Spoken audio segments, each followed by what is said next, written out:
अस्तो मा सद्गम्या तमसो मा ज्योतिर्गम्या मृत्योर्मा अमृतम गम्या।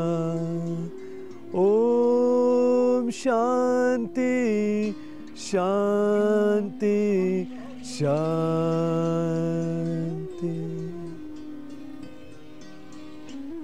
अर्थात, हे प्रभु, मुझे असत्य से सत्य की ओर ले चलो, मुझे अंधकार से प्रकाश की ओर ले चलो।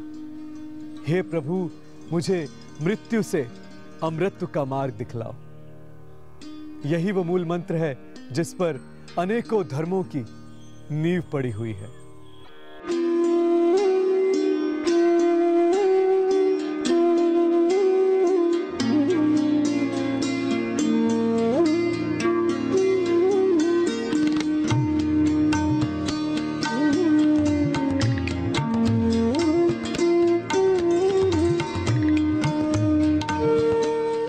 जैन धर्म के तीर्थंकरों की जीवन यात्रा इसी खोज का परिणाम है, जो गर्भ से शुरू होकर मोक्ष तक पहुंचाती है।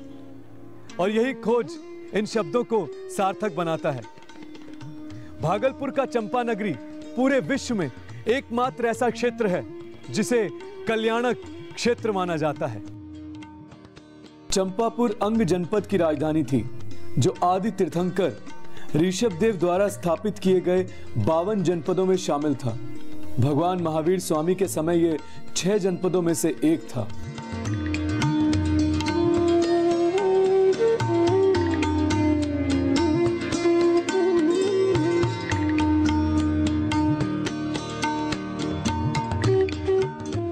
चंपापुरी का दूसरा नाम वासुपुरी भी है, जो पूरे विश्व के जैन समुदाय में अति पूजनीय और पवित्र है। और आखिर हो भी क्यों ना, ये धरती, आकाश, वायु, अग्नि और जल, सभी पंचतत्व सदियों युगों तक प्रार्थना करते हैं, तब जाकर इस धरती पर किसी तीर्थंकर का जन्म होता है। चंपापुरी को जैन धर्म के 12वें तीर्थंकर भगवान वासुपूज्य के जन्म ही नहीं, बल्कि उनके पंच कल्याणक क्षेत्र होने का भी गौरव प्राप्त है। कि यहाँ पे 12 जैन धर्म के 12 तीर्थंकर वासुपूज्य स्वामी, इनके पांचों के 5 कल्याण जो एक ही जगह पे हुए हैं। सबसे पहला चवन कल्याण, उसके बाद दूसरा हुआ इनका जन्म कल्याण, तीसरा हुआ इनका दीक्षा कल्याण, चौथा हुआ इनका केवल ज्ञान और 5वां हुआ इनका मोक्ष कल्याण। ये एक ही ऐसी भूमि है कि जहाँ पे कि एक ही तीर्थंकर भगवान के 5 कल्याणक हुए हैं।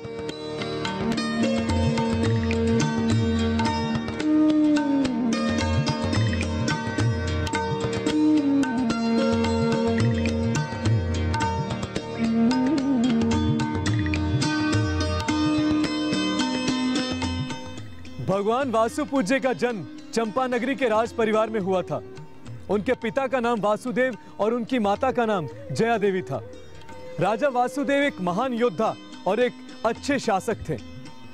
राजा वासुदेव और उनकी पत्नी दोनों ही उदार और धार्मिक प्रवृत्ति के थे।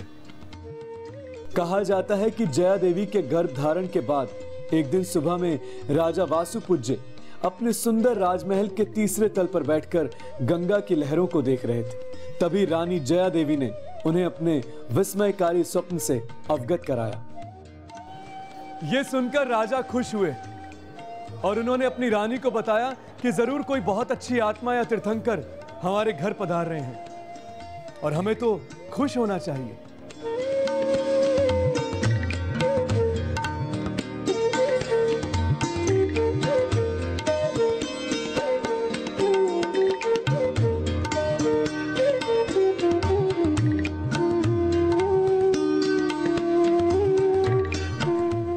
और इस तरह फाल्गुन चतुर्दशी के दिन भगवान वासुपूज्य का जन्म चंपा नगरी के राजमहल में हुआ। ऐसी मान्यता है कि स्वयं भगवान इंद्रदेव द्वारा रानी को तीर्थंकर के आने की सूचना देने के कारण बालक का नाम वासु रखा गया, क्योंकि भगवान इंद्र को वासु कहा जाता है। बचपन से राजपाट और सांसारिकता से विमुख वासुपूज्य ने आजीवन ब्रह्मचार्य को अपनाते हुए संन्यास ले लिया और फिर दीक्षा ग्रहण करने के बाद जगह जगह घूमकर धर्म और सद्भावना का संदेश फैलाने लगे।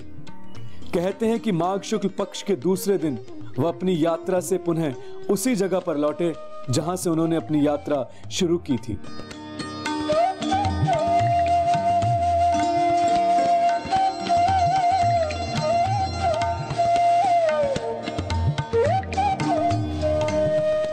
यात्रा एक्सप्रेस में समय हो गया है अल्पविराम का।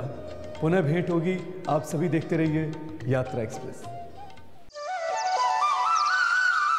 यहाँ का मुख्य द्वार गुलाबी शहर जयपुर के हवा महल के जैसा बना हुआ है। इसमें 11 गुंबज हैं, जिसके पीछे मूल नायक भगवान वासुपूज्य के मुख्य मंदिर का मुख्य गुंबज दिखता है और इस तरह एक अद्भुत और सुंदर कला का दर्शन प्राप्त होता है।